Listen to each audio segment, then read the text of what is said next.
Hey everyone, Vance from the Gleemen here, back with another WoT Quickie. Today I want to talk about why transgendered characters will make sense within the world of the Wheel of Time, so stick around. Please be aware that this video does contain spoilers for the entire series. Before we begin, I want to acknowledge that while Robert Jordan was fairly progressive for his time, the cultural zeitgeist in which he wrote the novels did not work to include transgender representation. What few depictions do exist from this time are often problematic or outright offensive. Transgender identities have existed throughout all of human history, however they are severely underrepresented in the modern era. While Jordan did not expressly create his cosmology to include transgender identities, it does not matter that they were not initially included. The metaphysics of the Wheel of Time provide the mechanics by which they can exist. Before we go any further, I want to throw out this disclaimer that I am no expert in this field. I studied a little bit on gender roles and identities within college when I was taking my sociology degree, but that was close to 10 years ago, so I may be a little rusty on things. I did some reading in prep for this video, so I hope I'm not too terribly out of date, but if I get anything wrong, please feel free to let me know down in the comments. Before we move on, there are two terms I want to define: sex and gender. Sex denotes one's physical anatomy and characteristics, whereas gender denotes one's social roles or chosen identity. Now that these non-exhaustive definitions are out of the way, let's go ahead and dive into the cosmology and examine why transgender identities can work perfectly within the Wheel of Time. The basic premise of Robert Jordan's cosmology and metaphysics revolve around the Wheel of Time.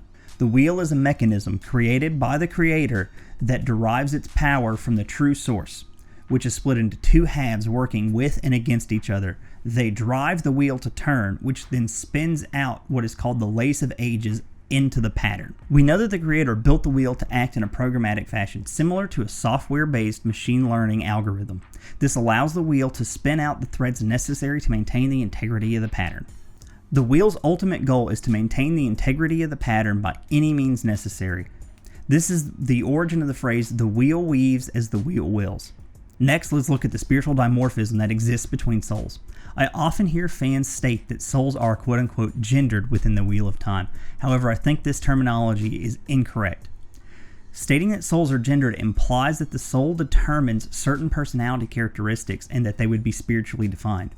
However, we know that this is not the case, as Robert Jordan has stated that the souls do not carry any of their past lives' personality characteristics into their next life.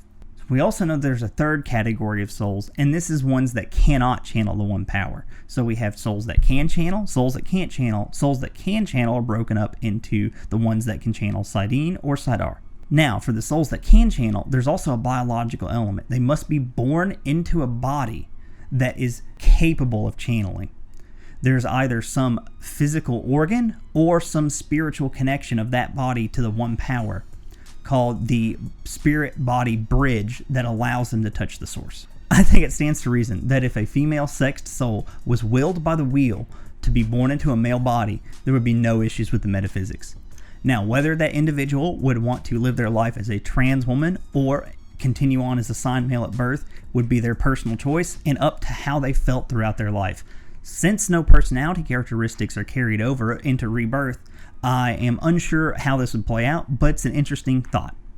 So there we have it. Transgendered individuals can exist within the world of the Wheel of Time with no issues to the metaphysics. But wait, Vance, what about channelers? What about them? The same rules apply as apply to non-channelers, though there are possibly some caveats. When it comes to channelers, we have two camps we need to examine here: sparkers and learners.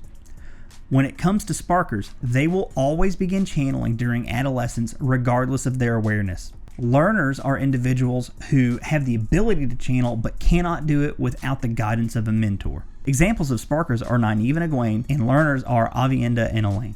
Now that we have that laid out, let's go ahead and continue on using a female sex soul into a male body for the example. Let's say this individual is born as a male at birth, but with a female sex soul or a Sidar soul. Given that the individual is male and is physically male and would appear male throughout their life, if they are a learner, they will likely never be able to channel. There are a few things within the third age of the Wheel of Time that make this possible. One, Aes Sedai of the Age are not looking for men who can channel Sidar, so they would never think to test individuals for the ability.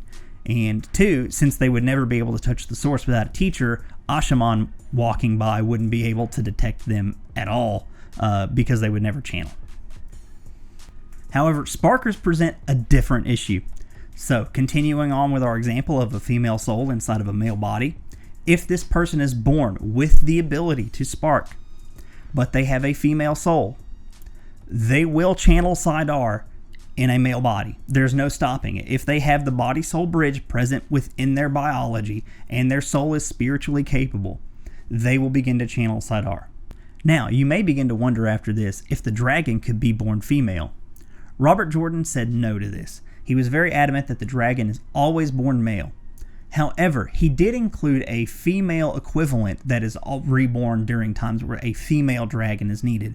Whether or not she's given the title dragon, we don't know. But this character was Amaterasu, one of the heroes of the Horn. And whenever the pattern felt it needs a female equivalent to the dragon, she is spun out instead of Rand. So what this shows us is that the individuals who are most closely bound to the wheel are far less variable in their ability to be born in different scenarios.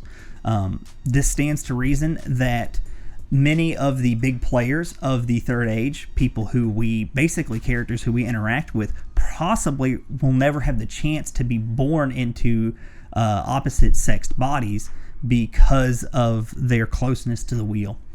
That said, there are still hundreds of Aes Sedai we never meet. There are hundreds of characters we never interact with. Who's to say that one of them were not born with this particular combo? And who's to say that it's never happened in the turning of the wheel previous? We don't know. RJ was only looking at the Third Age, and it's highly probable that maybe this didn't happen in the Third Age. That's also a possibility. It's statistically improbable, though, again, the wheel weaves as the wheel wills. So one of the interesting points I find about this is that should the wheel ultimately determine it needs a hero of the Horn who's either transgendered or represents one of these female souls in a male body or male soul in a female body scenarios, that it could spin them out, bound them to itself, and then they are likely to be spun out in those incarnations multiple times. So with all that groundwork laid, with support from the books and multiple interviews from Robert Jordan, it stands to reason that I think the show will have no issues incorporating characters with transgender identities. We know that gender is a socially constructed thing, therefore it's malleable, and it is ultimately up to character choice as to whether or not they would be transgender. So if the writers find a good use case for it and it can fit the story, I'm 100% for it. I do think there are some characters that we could make transgender for the show and would have minimal impact on the plot. Arilla Shiego of the Chafail, Nalesian of the Band of the Red Hand, and Amathera, the Panarch of Terabon, are 3 off the top of my head. I know they're not channelers, but they have relatively minor roles within the story, and I think we could work in some interesting conversations there about what it would mean to be a transgendered person within the Third Age of the Wheel of Time. I do want to touch on the fact that I did not bring up gender fluidity in this video. That's because it's its own topic and would require its own video with a whole lot of research I have not done for it. So I just want to throw this out there. I'm aware of it. It's on the radar. Did not have the time to incorporate it into this one, and I think it does deserve its own. Okay, I want to go ahead and make a few acknowledgments here. First, I want to thank my friend the Badger Reborn, who kicked off this conversation by making a video called Should the Wheel of Time Have Transgendered Characters?